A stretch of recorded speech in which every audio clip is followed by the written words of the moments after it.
Hi guys, good morning. Can you all see me properly? Is the audio video clear? Are we live, Yamini? Yes, chef. Are people joining in?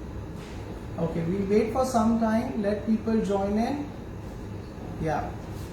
So guys, in case you can hear me properly, the audio quality is good, you can see me properly, things are clear, please give us a thumbs up and all so that we can just start with the session.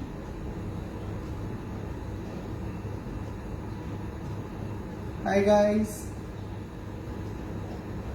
So do we have people coming in? Yes, chef. Okay.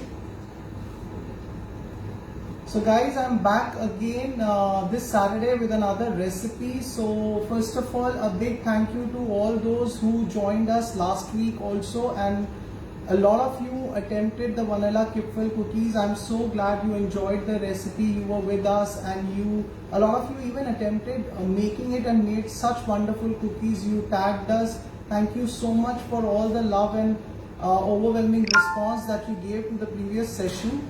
And we thought it's Christmas time and all, and what best recipe we can do for this Saturday. There is nothing which is better than a plum cake for Christmas. So we thought we'll give you an insight to the different kinds of plum cakes and all. I know these days almost everyone is doing plum cakes. It's like I think every household has their own recipe. And in case you are a beginner or you are a professional home baker or you are a professional running a patisserie and you bake plum cakes, I'm sure you all have a recipe that you all love and cherish. But this particular recipe will definitely make you a big fan. This is a recipe which, personally, according to me, gives you the best possible results what you are looking for in a plum cake. So basically, I'll also tell you what is it that you are looking for when you're making a plum cake. How is it different from the other dry fruit and nut cakes and all, and other pound cakes and all. And we will take you through the process and all. So once people join in and all, a lot of people join in, I'll begin with the recipe. Please do give us a thumbs up if everything is clear, if transmission is clear, say a hi, let us know that you are there. It's a beautiful morning over here in Delhi. It's kind of raining, it's slipping into winters, and perfect weather for Christmas and all. So I'm really enjoying myself baking this plum cake with you all, and I hope we have a great session ahead. Chef Gunjan Agarwal ma'am is asking something that what if we do not have molasses? Can we get it at yours? Okay, Vandana, stay tuned. Throughout this recipe, I will be taking you through every single stage, every single step of making every ingredient on your own. It is one of the simplest possible recipes that you can pull off in your kitchen. There are a lot of substitutes, a lot of alternates that I will be discussing and I will be telling you throughout the session. So I'm sure all your doubts will get clear throughout the session. Do we have Tina signed in? Hi Tina, in case you are there, let me know and let me also know when can we start. We'll wait for about 2-3 minutes more chit chat and then begin, because everything is ready and preset in front of me, so we would not waste a lot of time making the recipe. It's nice to connect to you, and I would want more people to sign in so that once I begin the session I don't have to go back to these stages again and again, and everything is clear. 117 people are there.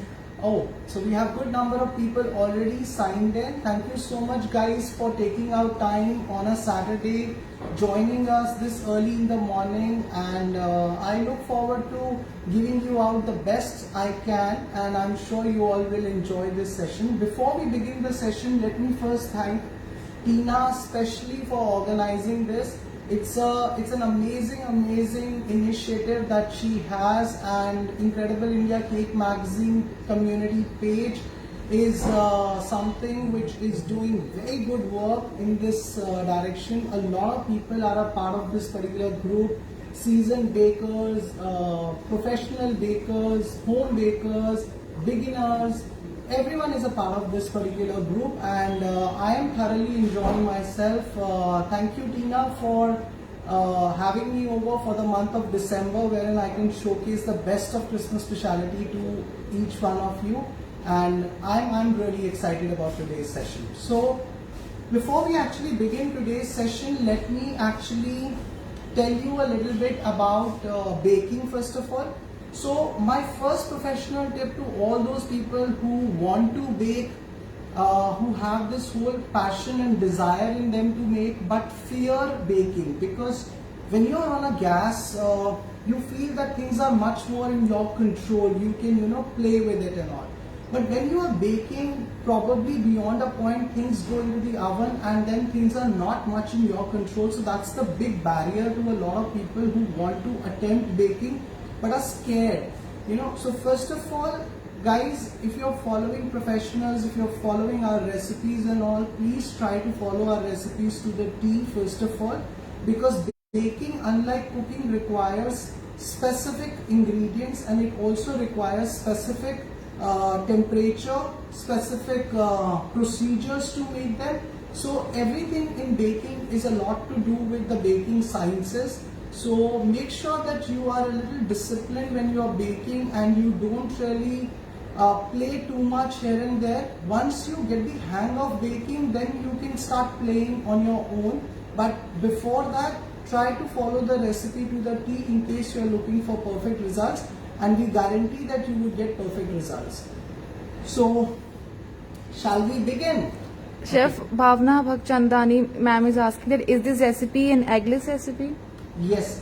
Bhavna, specifically we are doing the egg-free plum cake. So the demonstration is on the egg-free plum cake. I will be talking about 4 variants, and I'll be generous as a Santa, and I will be giving out all the 4 variants. So let's begin the session. So we are doing an eggless plum cake today. In eggless plum cake, we will be doing two of these variants, one with the alcohol and the other one without the alcohol. So in case you do not take alcohol for some reason or the other, then you can skip the alcohol and switch to something else. And the other 2 variants are with the egg, with alcohol and without alcohol. So all the 4 variants are possible. Today we will be specifically dealing with the egg-free version. I will be soaking my fruits in alcohol, but you are free to soak them in orange juice. I'll show you how do we do that.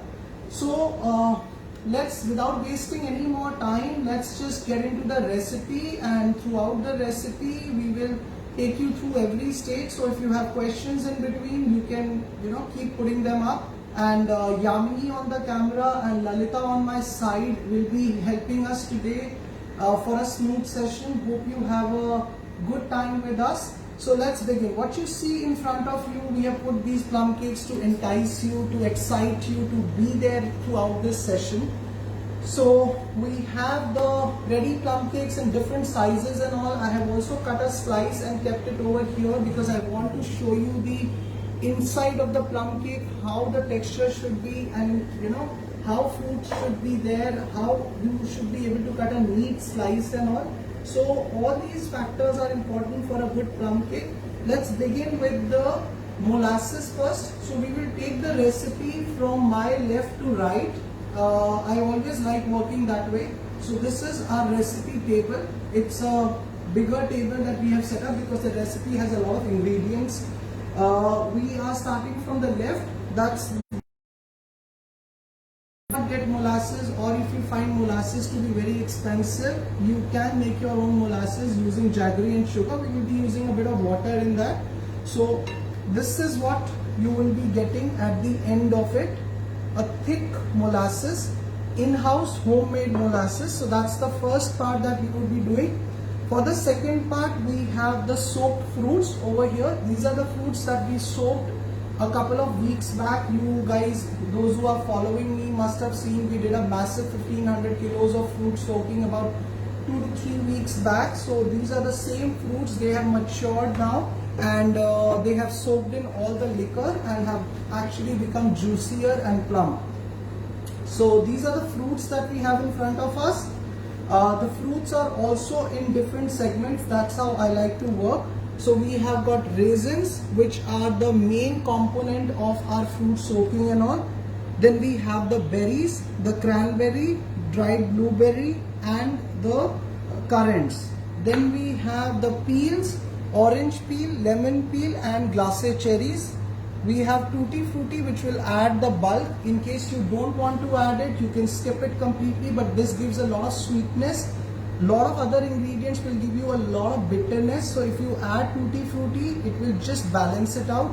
Also commercially, it's a lot more viable to add a bit of tutti frutti. Please don't go overboard and add only tutti frutti. That would end up to be a very cheap plum cake, and all you would taste is very sweet fruits coming in your mouth. Then for the flavor, we have got candied ginger. Now in case over here in our mix, we also have got prunes, apricots and dates. These are the ingredients that we generally add at the second stage and all. So in case you wish to add them in the soaking itself, you can add them. In case you want to skip them, you can completely skip them also. It's not necessary to put these three ingredients. Followed by that, we have the main recipe, wherein we have got butter, orange juice, condensed milk, set of spices, baking powder, baking soda as the leavening agent, salt, vanilla for the flavoring. Almonds would come later on, flour and the cake pans and the garnishing. So we move from the left to the right.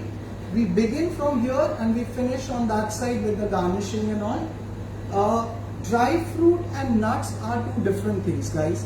When you say dried fruits, they are fruits which are dried and are either candied or without sugar, just simply dried. Things like raisins, cranberries, berries, these are called dry fruits and all.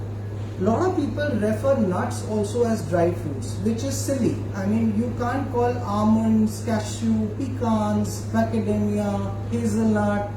These are all nuts. So all the nuts that you would be putting would not go into the soaking syrup, because if you add nuts into the soaking syrup, A, they will become very limp, they will lose their crunch, and secondly, they will also soak up the syrup and become heavy, because of which when you bake, all of the nuts will settle at the bottom. So we don't soak up the nuts, we only soak the dry fruits, so that the dry fruits, they actually suck up all the syrup and become plump. So let's begin with the molasses cooking first. So over here,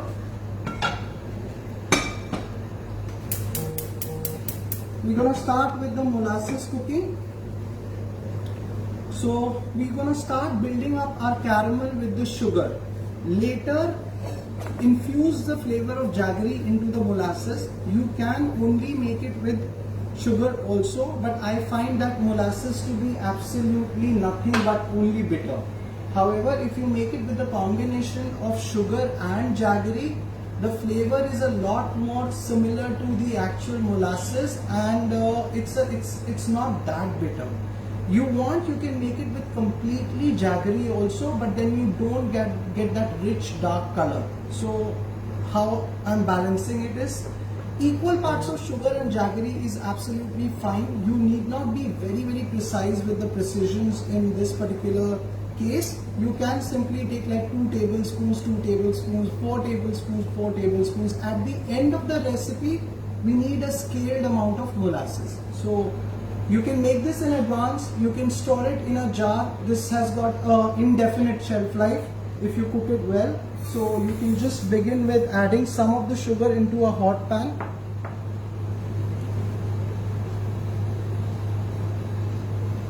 We'll wait for this to caramelize. Now here I am making a dry caramel. So whenever you are making a dry caramel, you need not worry. You can stir it. When we make the wet caramel is when beyond the boiling point, we don't stir it any further, because you don't want to crystallize the sugar. However, in a dry caramel, you can feel free to stir it and build the caramel. Since we any which ways have to cook it to a very dark color, even if it burns a bit, you don't have to worry. You can take it easy at this stage and just simply cook the caramel. This particular recipe is so simple that even a beginner would love to make this kind of a recipe. there is hardly anything where you can go wrong and can actually mess it up. The recipe turns out to be very, very good. It is moist, it gives you a clean slice, and it is absolutely divine. So we add bit more sugar in here once the caramel is done. So I added a bit more sugar. So that's how I build my caramel. I like to put sugar in parts. That way I have much more control over the caramel. So once this sugar will also caramelize.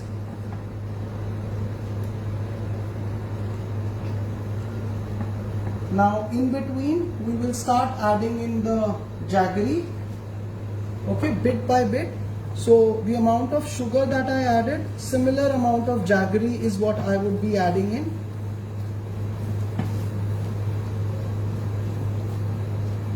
The moment you add jaggery, the flavor just goes to another level altogether. The kitchen smells so good, and you can actually feel that, you know, there is a difference. So I would highly recommend you use jaggery.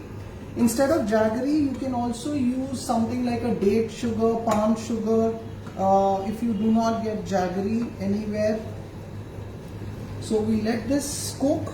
Now since jaggery has a certain amount of moisture in it, more than the sugar, this would actually swell up a bit. So don't worry about that. Now what you can see over here is a golden color. I added more jaggery to make it equal to the sugar quantity that we have added in. And what you can see over here currently is a golden color. We need to cook it till it becomes deep dark brown and more towards the black side. Now push the boundaries at this stage and make it nice and brown and bitter, because this particular ingredient in your cake is what will give the cake its different identity, you know, something which is which gives you bitter notes into the cake and balances the recipe really well. So we keep cooking it.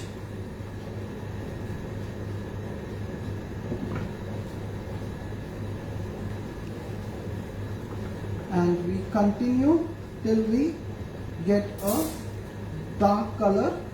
So slowly what you will see is that the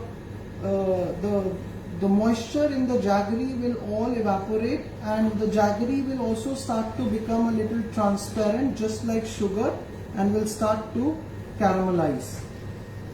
Okay.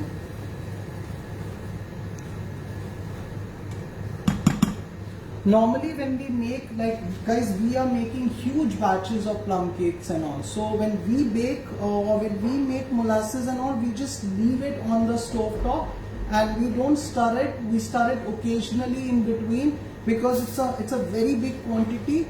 So you know, we don't really need to stir it, but with a smaller quantity, to ensure that it's evenly brown, we need to stir it a bit, but it's not necessary to stir it. Chef, we have lots of questions. Yeah, Yes. please go ahead, keep asking them in between Okay. so that we keep addressing all the questions alongside. Okay, chef. So Neeti Jain is asking, she doesn't give Tropicana to her kids. So any alternative? Yeah, we will come to that. Once we come on to that stage, you notice the Tropicana, that's a good thing. But we will come to every stage one by one and will answer questions related to that stage alongside. Yeah. Okay.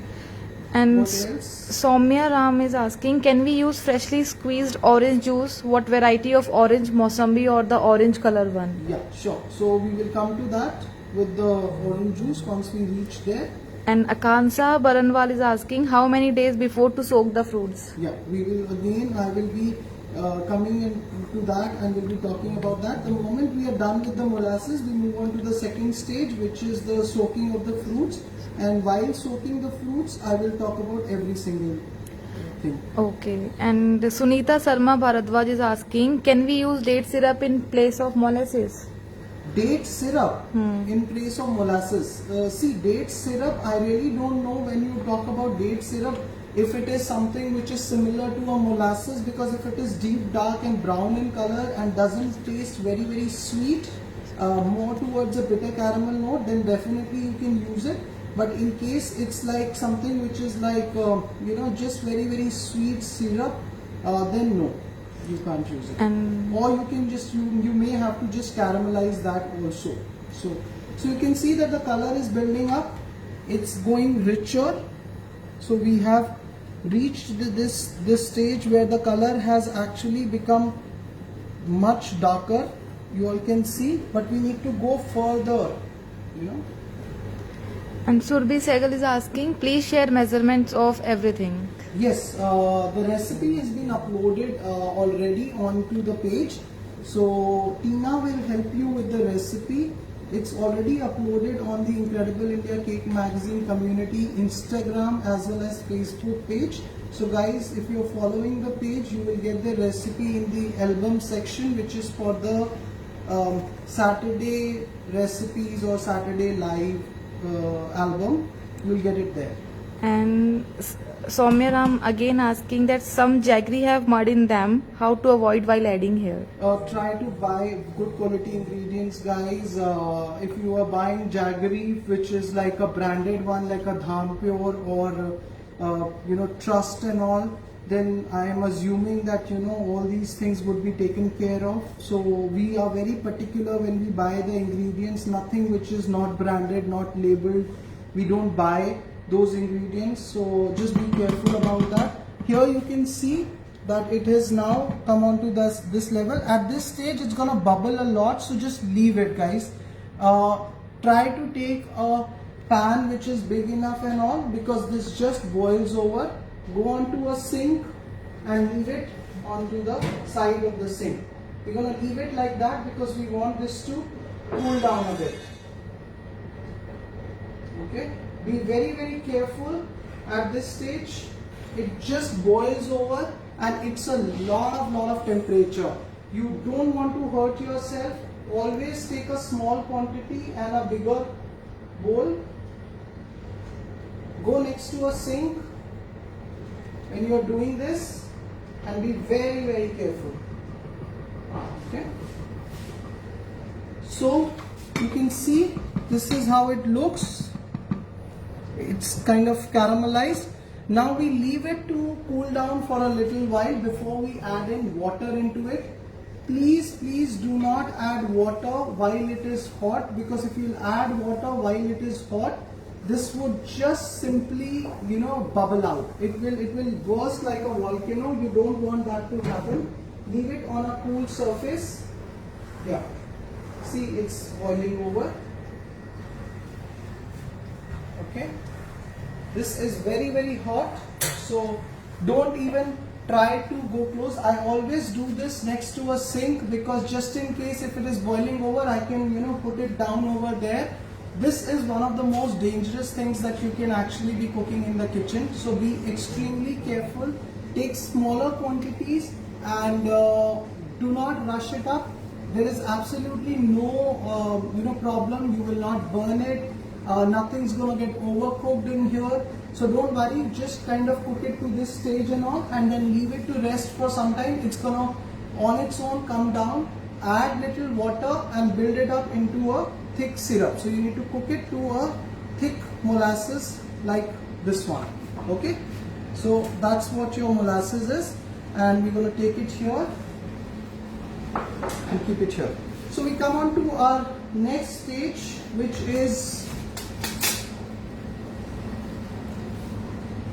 Chef, what can we use instead of molasses? Sona Satramani is asking. See, molasses is something which is one of the main ingredients in a plum cake. So if you are avoiding molasses, I'm not sure whether you would actually get a good quality plum cake. You can avoid rum, you can avoid, you can switch nuts here and there, but why would you want to, not add molasses? If you not add molasses, it would not be a plum cake, according to me.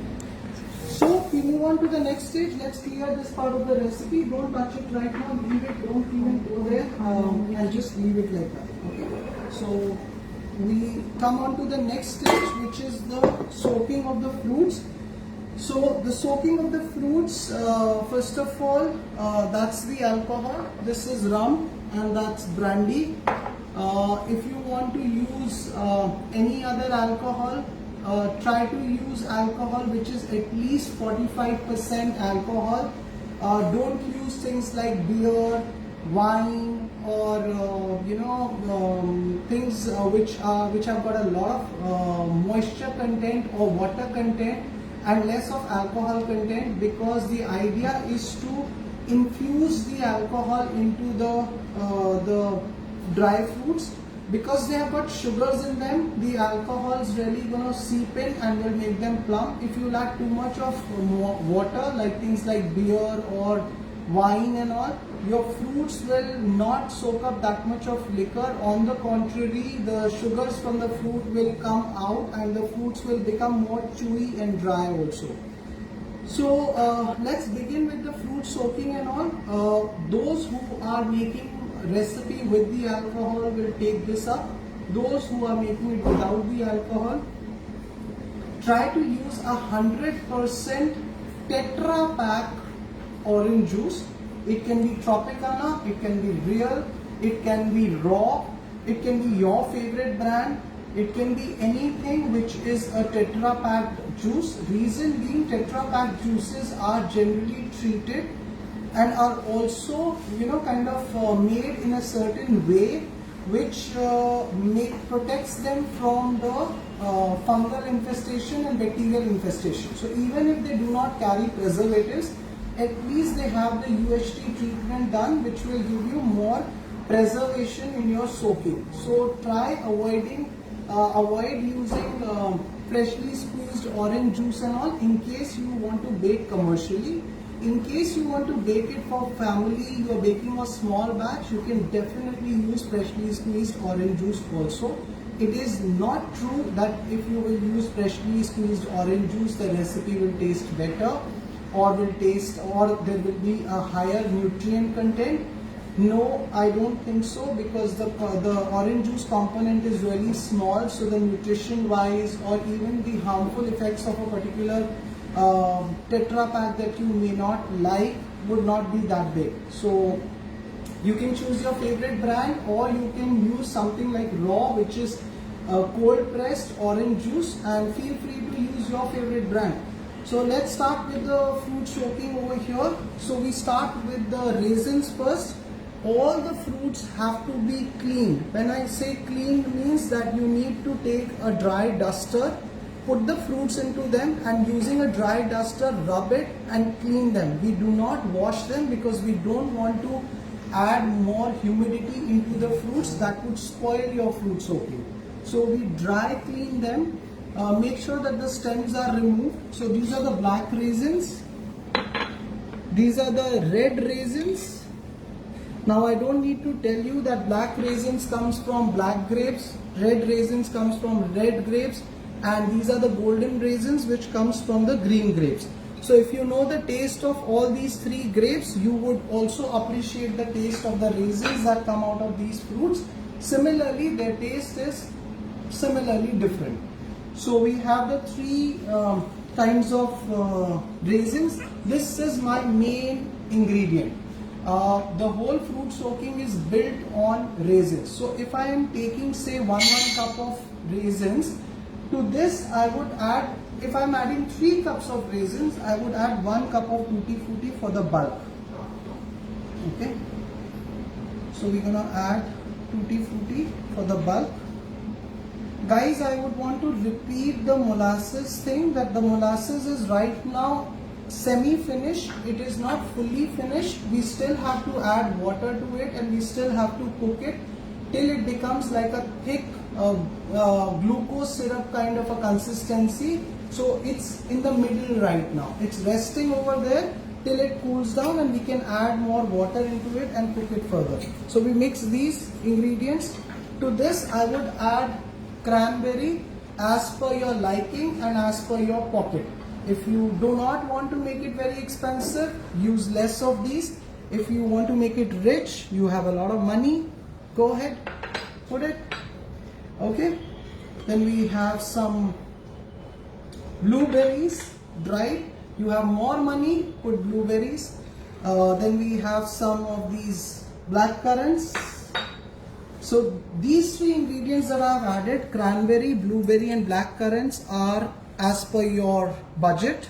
If you have the budget for it, please go ahead, put them. It's gonna make it really nice. We put them, and we also put apricots, prunes and dates because we have a lot of money. No, not that way. It's just that we want to actually make a certain quality of plum cake, so we put all these ingredients.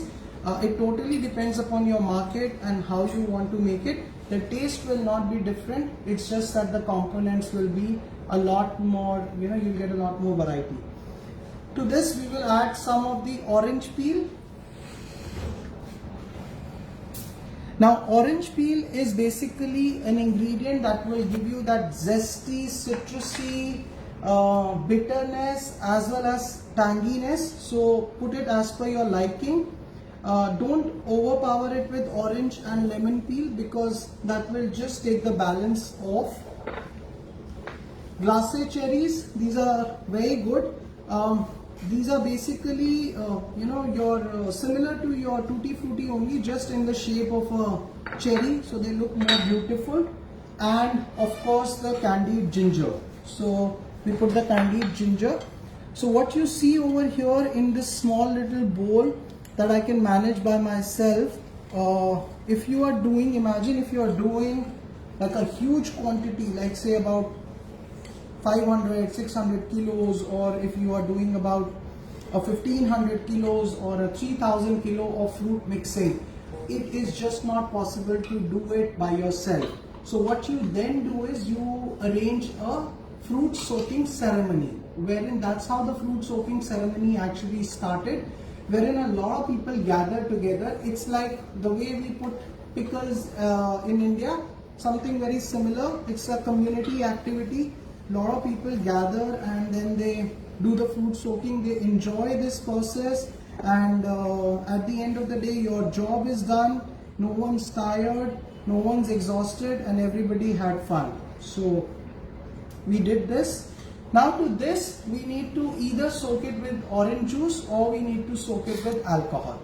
So I will be soaking it with alcohol. If you are making a non-alcoholic one, please go ahead and soak it with orange juice. So I will be adding in rum over here. Now how much to add?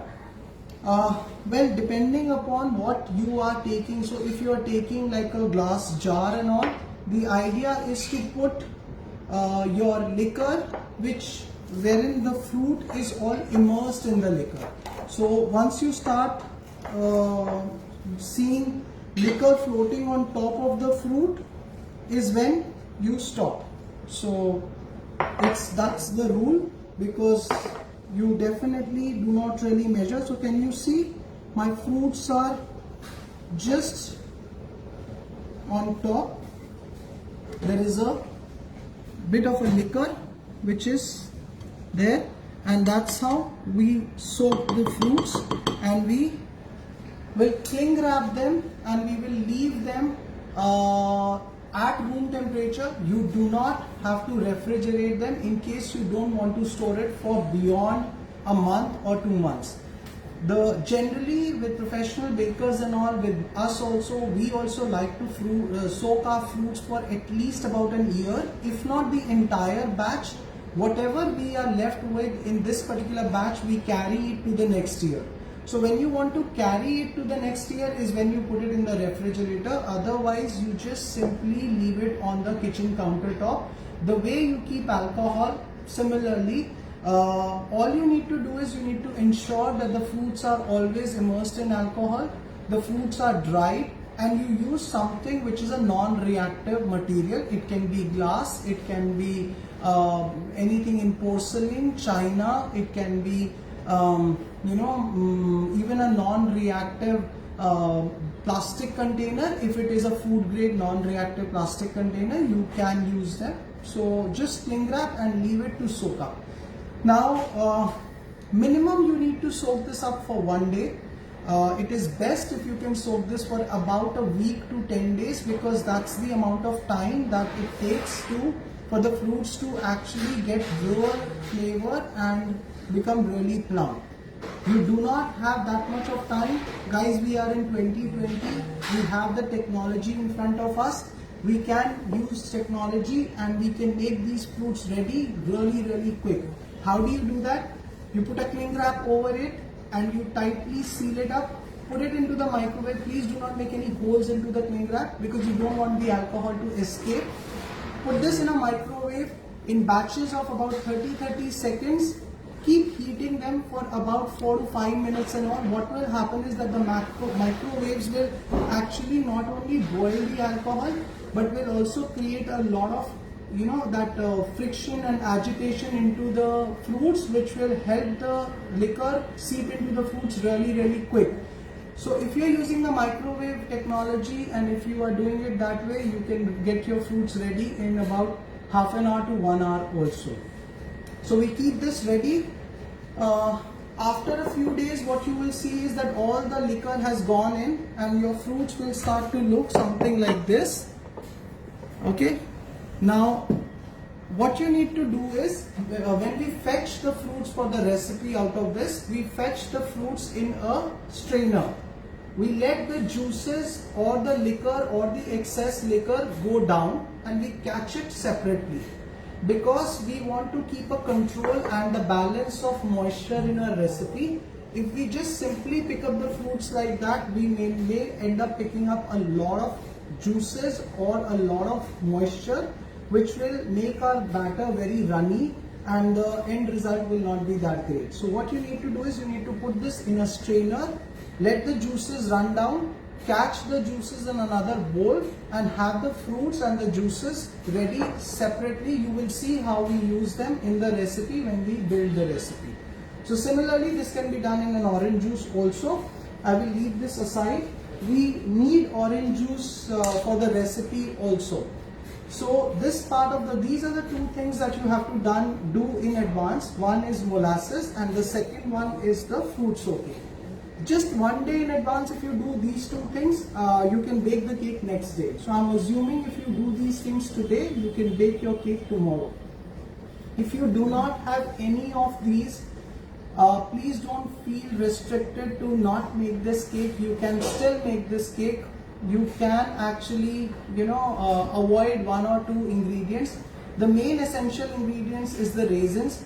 If you do not have any other fruit, suppose I'm assuming you have nothing, just pick up raisins and use only raisins. The cake will still taste delicious. If you can get ginger, great. You can put a little bit of zested lemon and a little bit of zested orange to counter the orange peel and the lemon peel part in the recipe. Rest is completely avoidable. Stick to raisins, put a little bit of lemon zest, orange zest and ginger if you can, and go ahead and make this particular cake. So we move forward and let's see how is our molasses bowl looking. So if we go here, you can see that this is all, normally since I'm doing this live in front of you, we kept it for a longer time. But what we next do is, we bring it back to the flame and add water into this. Okay. So just, there is no specific measurement to this. You just have to simply add water and leave it to boil. So what will happen is that the sugar in the molasses will actually boil with the water and will actually, become a syrup first. Then you cook the syrup to the consistency of a glucose kind of a thick glucose kind of a syrup is what we need. Yes, this is a very messy activity. It really, it's going to char your bowl and everything, but everything's going to be fine. It's sugar at the end of the day. You just put some water into it, immerse it in water and everything's going to come off. So don't worry about that. Try and take a bigger vessel and all and try and use a smaller recipe.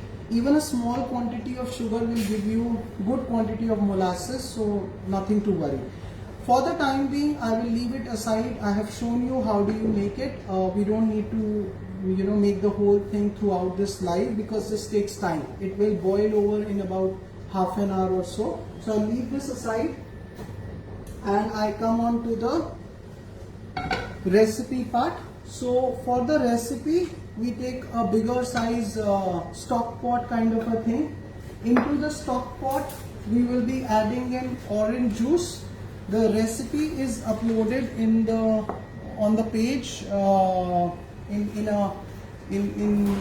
in this Incredible in India. the Instagram and the Facebook page of Incredible India Cake Community page in an album. So Tina will help you with the recipe, and into the orange juice we will be adding in butter. Okay. So I am making a double recipe of what's given on the page because I wanted to show you all the variants, the pastry, the cake, the mini cake, all the variants. That's why I'm using a double recipe.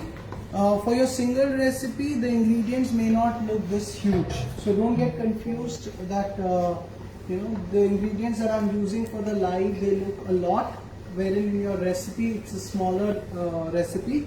I have given you a recipe which will give you a yield of 1.5 kg of batter, 1.5 to 1.6 kg of batter, which will give you one of the 9-inch mold, or it would give you one 7-inch mold and a half a kg mold, which is about 5 inches, and it can also give you the smaller ones, 4 inches one, about 6 of them. So all of that also I have incorporated into the recipe.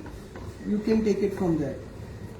We let this cook till the butter melts. You can boil this, or you can just simply heat it to a point wherein the butter is melted. Into this we will add the molasses. So here we have the molasses with us. Now that's gonna be a task to fetch the molasses out of this bowl. Yes, it is really thick, very beautiful, very scenic, gives a perfect fall. It's kind of, I enjoy this, watching molasses, kind of fall. I don't know, it's kind of satisfying. It's really nice. So, yeah, pull out all the molasses. This is the scaled quantity of molasses, not that whatever we made, we added that. It's a scaled quantity of molasses. So after you are done with the molasses, you leave it to cool down. We make buckets of it. So out of the bucket, then we pull out the molasses. Chef, how Sneha Sukija is asking how to avoid sugar from crystallization. In the caramel? Yes, sure. See, in a molasses, you will not have that problem of sugar crystallizing, because you are actually adding water later on to build it into a syrup. Crystallization happens in the absence of moisture. So once you put in the moisture, the crystallization will never happen only. And Sujata Mishra is asking how it is different from dark caramel. Dark caramel or blackjack is similar to molasses. So basically we are referring to this as molasses. However, this is not real molasses. Real molasses is a byproduct that you get from the sugar factories. When they process refined sugar, this is a byproduct that you get. Molasses ends up to become rum at the end of the day. A lot of places in India, you don't have molasses as a licensed product. Like, you cannot keep molasses. To keep molasses also you need a license. So similar is the case with us also. We need a license to keep molasses. The reason is that because it's a product that can be used to make alcohol later on. So that's why we also use blackjack. This is what we are using is a blackjack. And Amita Talgonkar is asking, can we use a powdered jaggery? Oh yes, you can use powdered jaggery. Of course you can use powdered jaggery. You don't want to go through that trouble of chopping the jaggery, you can use powdered jaggery. And Pritida Goplan is asking, what is molasses? What is it works in plum cake? Oh my god. So you go back to the live once we upload the video, and all of that has been discussed, and we've already spoken about it. So I'm sure you will get the details over there.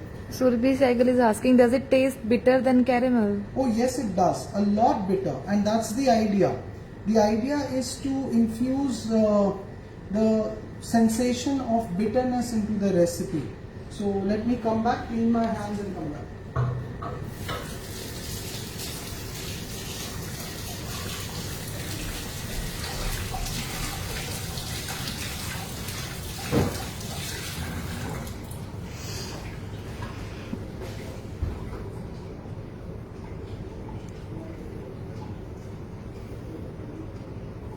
Okay, so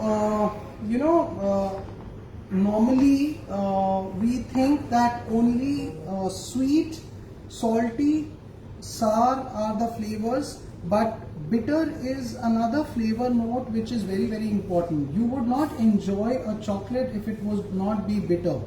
You would not enjoy orange if it would not have certain amount of bitterness. So similarly, bitterness is another flavor which actually tastes really good. So the role of molasses in this recipe is to give bitterness. Yeah. Chef Rajani Singh Sarkar is So this asking. has come to a boil. Just 1 second. This has come to a boil, and our molasses and our butter and our orange juice is kind of all mixed together. At this stage, we're gonna add all of this over our soaked fruits. Now these soaked fruits have been fetched, wherein we left the liquid of the soaked fruits behind, and we only took up the fruits and scaled the fruits only. We add this hot syrup over the fruits.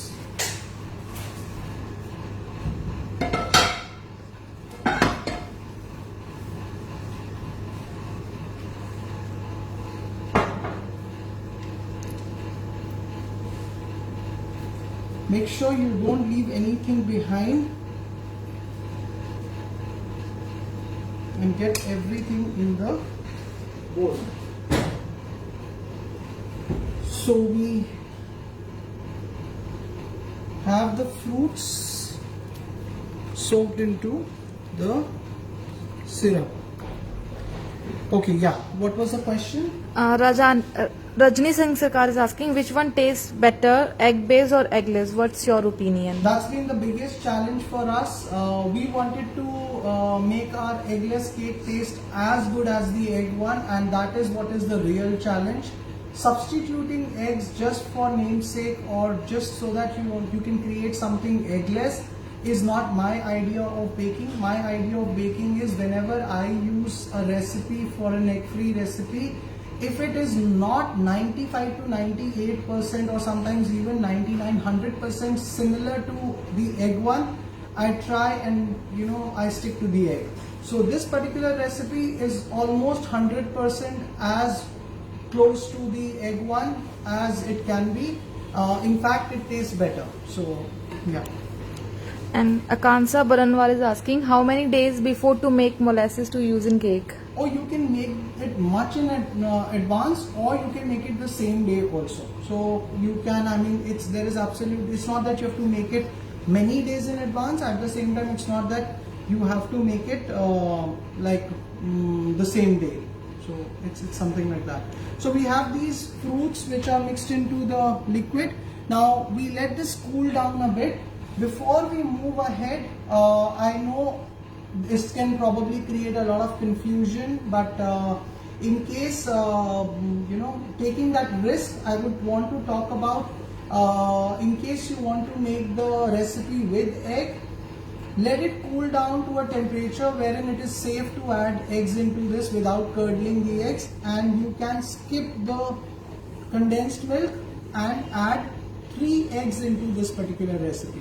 So if you do not want to use the eggless recipe, you want to make it with egg, you just substitute the condensed milk with 3 eggs. Now when we will add 3 eggs, condensed milk has got a lot of sugar. It has about 40% of sugar.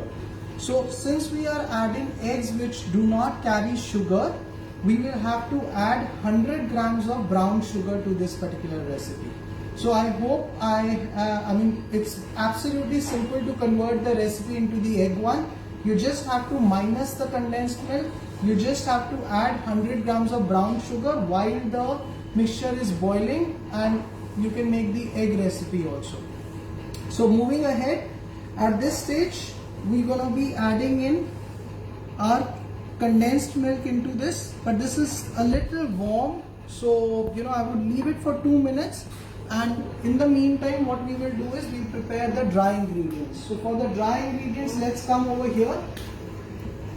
Yeah, any question? Yes, chef. Yeah, tell me. Kavya Tilakraj is asking, is it okay to use melted and strained jaggery? Melted and strained jaggery. Why would you do that? You can just simply go ahead and make molasses. Sugar you have at home, jaggery you have at home. Just make a simple molasses. That's as simple as that. And so, yeah. Gunjan Agarwal is asking, orange zest, what if we do not have? Orange zest? Use orange juice. Skip the orange zest. Don't add. Okay? We have the dry ingredients. So we have the flour over here. This is as per the double recipe, right? Into the flour, we would add up salt,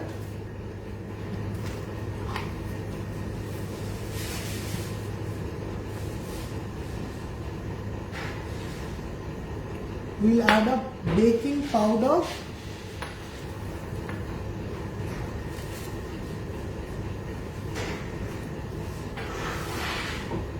okay. These are the leavening agents. If you would have noticed in this recipe, we are not creaming butter sugar. There is absolutely no creaming and all. A lot of people I know make their plum cakes with the creaming method. Well, that's one of the ways to make a plum cake, but the problem with that is that it infuses a lot of air and makes the plum cake very spongy. Plum cake is not supposed to be spongy, because when you have a spongy plum cake, it dries out much faster. The crumb texture is very, very dry and crumbly. It does not soak in the liquor as good as this particular recipe, and at the same time it's very, very difficult to slice neat slices out of that particular recipe. You just end up kind of breaking the whole cake altogether. To this we're going to be adding in our spices. So we have got cinnamon. Where's the cinnamon? Yeah. So we have the cinnamon over here. This is our main spice. Rest all are in smaller quantities. So that's the cinnamon. We add cinnamon to this. We add star anise. I like adding star anise because it gives me a good fennel kind of a flavor, plus also that spice flavor.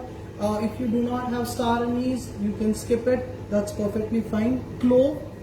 This is a sharp spice, so use it sparingly. Don't use too much of it. That's the nutmeg, and this is the ginger. So I like to use this spice mix. If you do not have any of these, try get them. It tastes really good with all of them.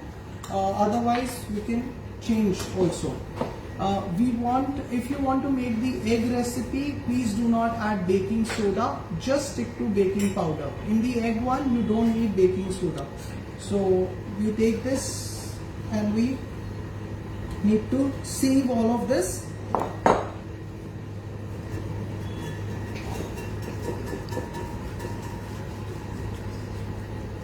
Okay. Now, if you can see over here, there are these small, these spice particles. Do not sieve them through. Leave them, catch them, and just avoid using them, because when they come in your mouth, they will actually create a very different sensation. Sometimes it can be confusing. People can actually confuse it to something like a grit or like a piece of stone. So try not do that. To this we will be adding in slivered almonds. I am only using slivered almonds over here.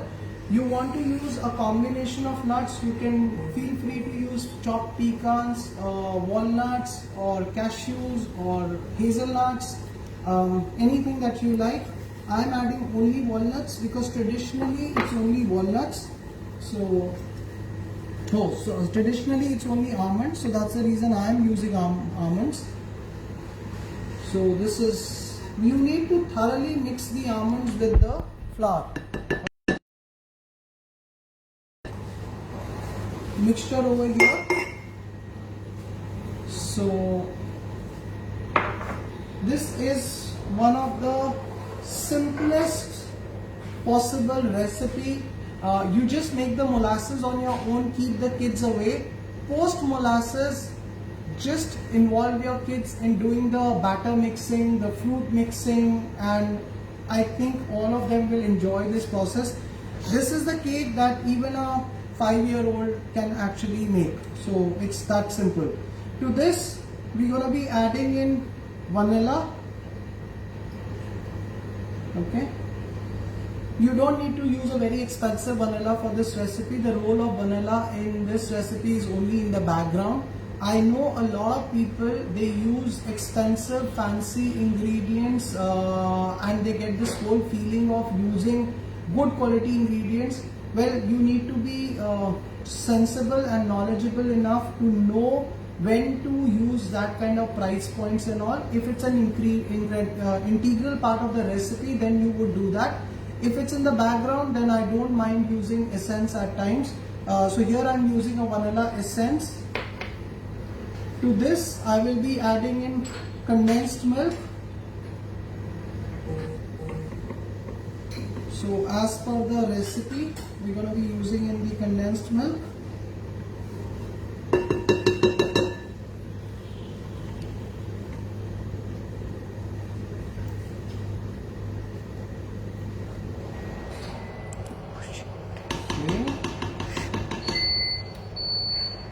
I went missing for 2 minutes just to kind of take a break.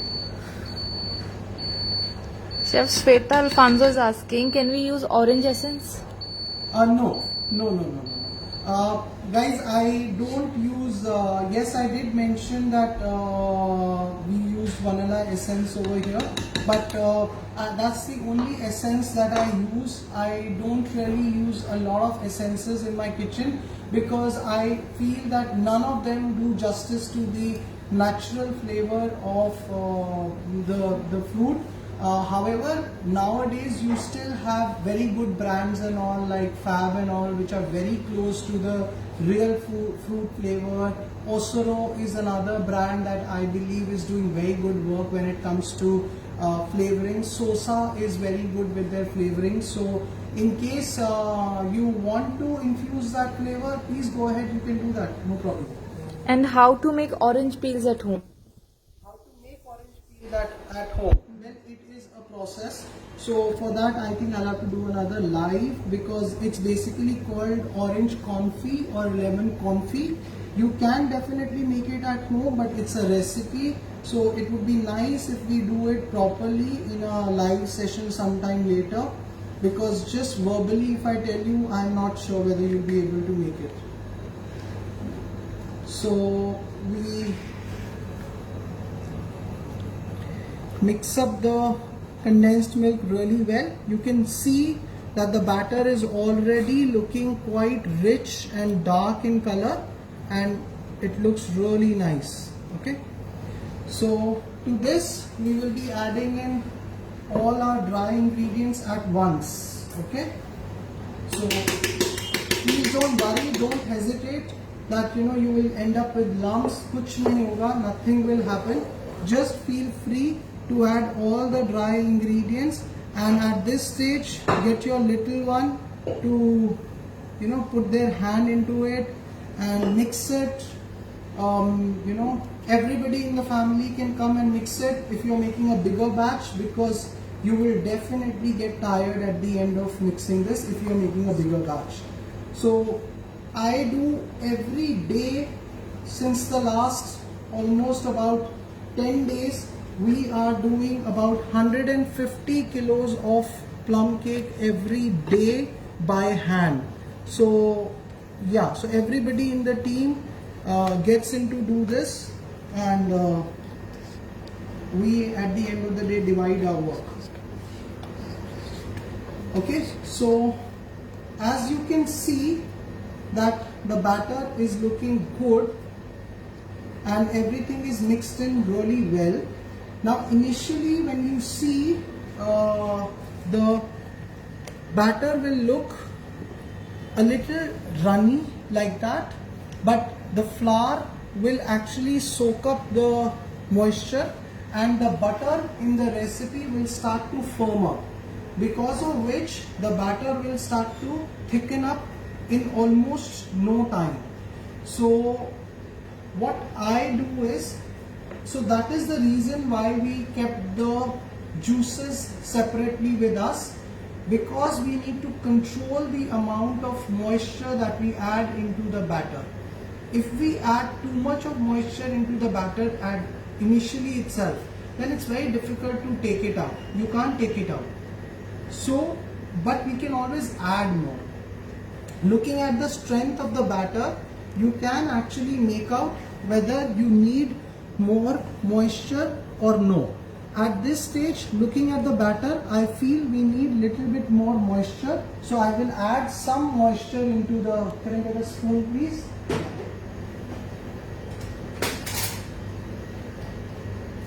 Yeah, so the reserved juices that we had, I will be, this is basically the syrup that we get from the soaked fruits itself.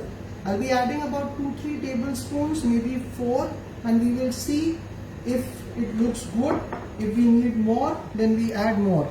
Those who are using the eggless recipe without alcohol can actually add orange juice at this stage. Okay. Now the consistency of the batter that we are looking at is something which is like a sloppy batter is what I call it. It falls off your spoon really well, and still you can see that the fruits are all on top. Okay, can we get a small weighing scale please? Is it here? Okay, I feel we need a little more of this syrup, so I'm going to add a bit more. Okay, and mix it through.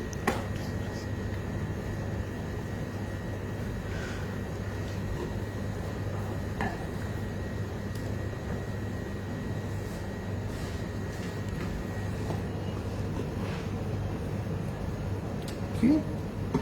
There is absolutely no cut and fold, nothing of that sort. Don't need to worry if I'm mixing it right, if I'm over mixing it, under mixing it. As long as you're not mixing it for hours altogether, nothing's gonna happen. Don't worry. Okay. So very simple, very easy. Now these are the cake pans that I have. We have lined them with parchment paper, or you can line them up with brown paper, butter, and 2 sheets of parchment paper, 2 sheets of brown paper. We need to give that this a little protection from the base when it goes into the oven, because generally we bake these in a deck oven without the baking tray. So they go straight onto the floor. The temperature in the oven will be about 140 to 150. It's a slow baked cake which bakes for about 1.5 hour to 1 hour 45 minutes depending upon the size. Here I have different sizes. So I have this is a 9-inch pan, this is a 7-inch pan, this is a 5-inch pan, and this is a 4-inch pan. All of them are with some height in them. Normally plum cakes are always good when they have a little bit of height. You know, you don't try and bake plum cakes too flat, because again the idea is to bake them slow and keep the moisture intact. If you bake them too flat, the surface area exposed to heat is a lot more and you end up getting dry cakes and all. So always bake your plum cakes high, and that is how they also get a good mount in the center. If you bake them flat, they just basically look very flat, because the plum cakes do not really rise a lot. They will rise a little but not too much. So we start dividing the batter.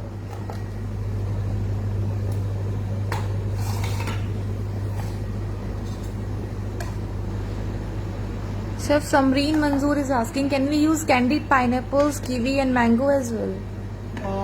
Well, yes, you can, but won't they be very, very sweet? And I'm not sure whether at the end of the day in the cake you will be tasting any of them like that. So not really sure why would you use them, but if you have them at home, please feel free to use them. And Can I Gunjan, get something to scoop this, please? From there, if you could just pass me a smaller one.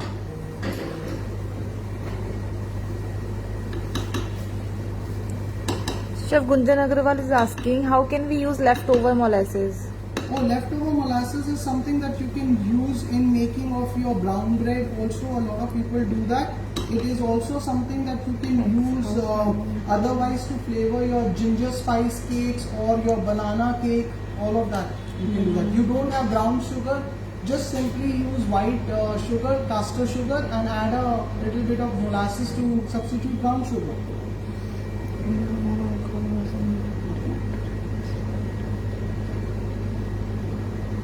So I'm going to divide the batter. Here in this one, I will be putting in about 1500 grams.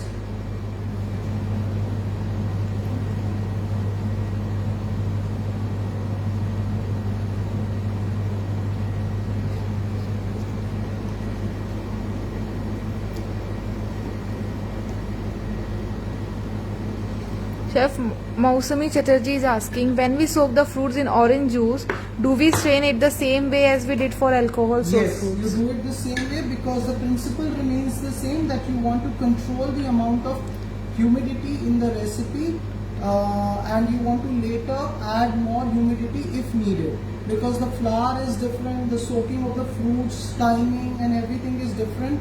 So we don't want at the end of the day, our batter to be too runny. We just can't take out the moisture. We can always add more, but we can't take out.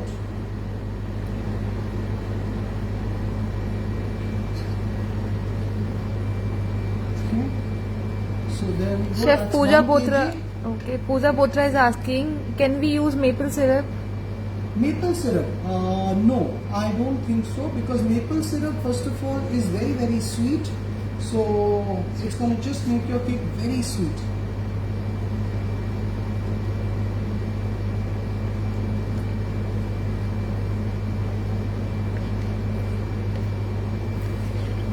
That's about it. I'm not sure whether we have enough left with us for us to be able to put into this smally, but I think so. I'll give it a try.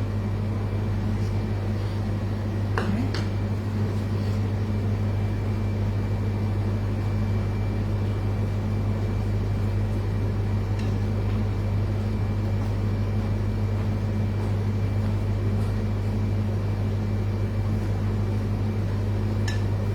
Chef Arvinder Randhawa is asking if the egg should be beaten before adding into the mixture. Yes, eggs have to be beaten, but just lightly mixed. You don't have to beat them to incorporate any air or anything like that. You just have to simply beat them. So we had a little extra here. I'm going to fetch a little bit from here. And Soumya Ram is asking, instead of condensed milk, can we use curd in eggless recipe? Yes, you can use curd instead of the condensed milk and add sugar. The way I said for the egg, you can use that and make a recipe which is slightly more economical. But I prefer the taste of condensed milk over curd. I am not a big fan of using curd as a egg substitute, because I think it just makes the whole thing very, there's this whole acidic tone to the cake which I generally I don't prefer. So. And Pooja Raja is asking, can we use rum essence to the non-alcoholic cake? Yes, you can do that in case you want to, create that illusion of rum being used in your recipe. You can do that.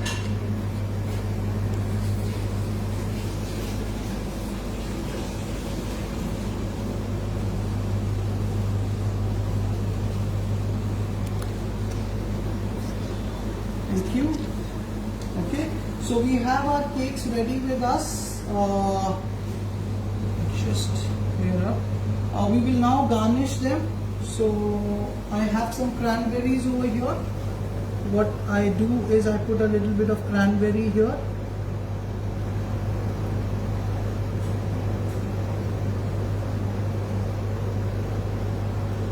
Now since these cakes are baked at a low temperature of 140-150 degrees, the berries that you add on top like cranberry and all, they will not only retain their red color but will also not dry out too much. So what you will get at the end of it would be really beautiful red looking berries. Now these are pecans, so we're going to just put these here and there on top.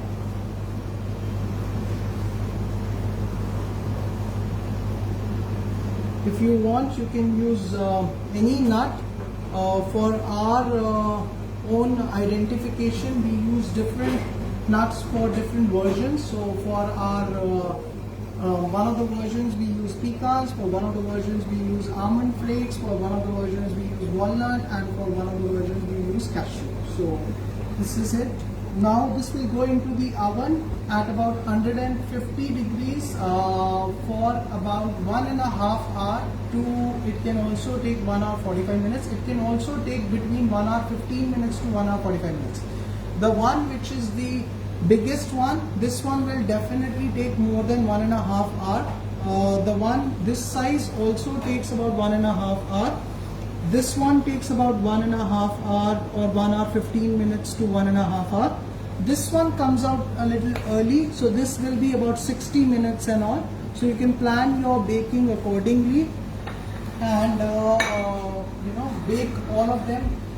Try avoid using all the molds together. We never bake like that.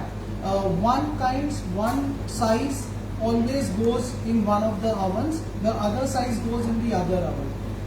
Best part about this batter is that you can make them and you can keep them in the refrigerator if you do not have your oven free, and you can bake them one by one. You need not bake them immediately after you bake them or you pan them, because they can rest. They have got leavening agents and all, and they will bake still bake beautifully if you just keep them in the fridge and bake them maybe in the evening or batch by batch. So we're gonna put this in the oven, and after they come out of the oven, they look something like this over here. We have it over here. The most sad part about a live is that there is no way that you all can actually taste it. I wish that was a possibility, and I wish I could make you try these, because they are absolutely delicious, worth it, and one of the best plum cake recipes that I use in my kitchen. What I would want you to see over here is why I'm saying that this is the best recipe. If you can see that this slice has been carved out from this particular pastry ring over here. It's a very neat slice. You can see that the nuts are all kind of throughout. From top to bottom, you can see the fruits and the nuts in the cake. The top of the cake is nice to it, but at the same time it is firm.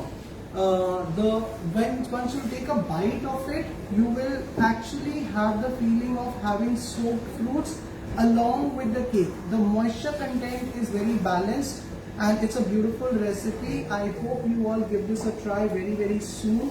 The best way to learn and to absorb learning is to try it as soon as possible.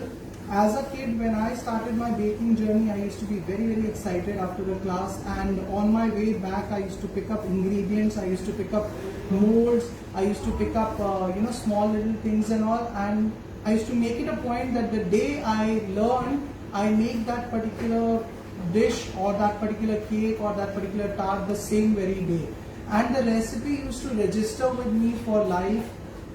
Fortunately, I don't follow too much of computer and written recipes and all. It's all over here. I try to capture things in my mind. I try to understand the baking sciences behind it and the reason why a certain ingredient is being used and why the proportions are like that, so that I can build my own recipes and so that I can create my own versions of a particular recipe. I hope you all enjoyed this particular session, and it was it gave you some bit of insight into plum cakes. Please do give it a try, and if you try them, please let us know, tag us, follow us on Instagram, Facebook for more recipes. We will be hopefully be here every Saturday with a new recipe till the end of December. And in case there is something particular that you want me to do in the coming weeks and all, do write to us. I shall give it a thought. If I can do it, I would surely love to share the recipe with you all. I hope you all had a very good Saturday live. Enjoy, go ahead, bake these and tag us once you do that. Thank you so much, guys. We have questions, Chef. Yeah. So, can this cake be baked in microwave oven? Okay, so yeah, so that is the part that I had discussed last week. I'll tell you about the ovens. I think I'll have to do another live completely dedicated to ovens and how different ovens can be used. So there are different kinds of ovens. The first one is an OTG, which is what we call commercially as a deck oven, wherein you have got the heating rods top and bottom. You set up the temperature of 140 degree, put this cake in the middle rack or at the bottommost. If you have a small oven, put it at the bottommost. If you have a bigger size oven, put it in the second shelf from the bottom, and your cake will come out perfectly fine after about 75 minutes to 1.5 hours. If you are baking them in a convection oven like a Unox or any other oven, keep the fan off. Bake it at about 140-150 degrees and your cake's gonna come out well. If in the first bake you feel that your cake is cracking a bit too much, it's kind of exploded and it has not taken the rise evenly, it's kind of a mount in the center, there can be two reasons. Either your batter was too stiff, or the second reason can be that you had the fan on and the heat was too much. Because if you bake this cake at about 160-180 degree kind of a temperature, it kind of boils up. So when it boils up, it explodes in the center, creating a lot of cracks and all, and then loses a lot of moisture also. Coming to the microwave, no cake can be baked in a microwave. You can bake a cake in the convection mode of a microwave. A lot of people I know bake cakes in microwave and are using microwave to bake the cake. Yes, you can do that, but it is very similar to baking a cake in a pressure cooker, which is more like creating a hot environment and steaming and baking together. It's not like baking. So in case you want to use a microwave convection mode. Temperature would go up slightly around 160 to 180 degrees because microwave, even the convection mode, is slightly weaker than an oven. So you need to boost the heat. Yeah. Okay. So thank you guys. Thank you for sparing time and being with us throughout this live. I hope you all enjoyed this session, and I really look forward to see your creations, your plum cakes very soon. Those of you who attempted the vanilla kipful cookies last week, a big thank you to all of you all. I was so amazed to see the pictures and all. It is overwhelming and all, and I'm so happy that you all tried it. I look forward to see your creation of plum cake with my recipe, and till then, it's a bye-bye.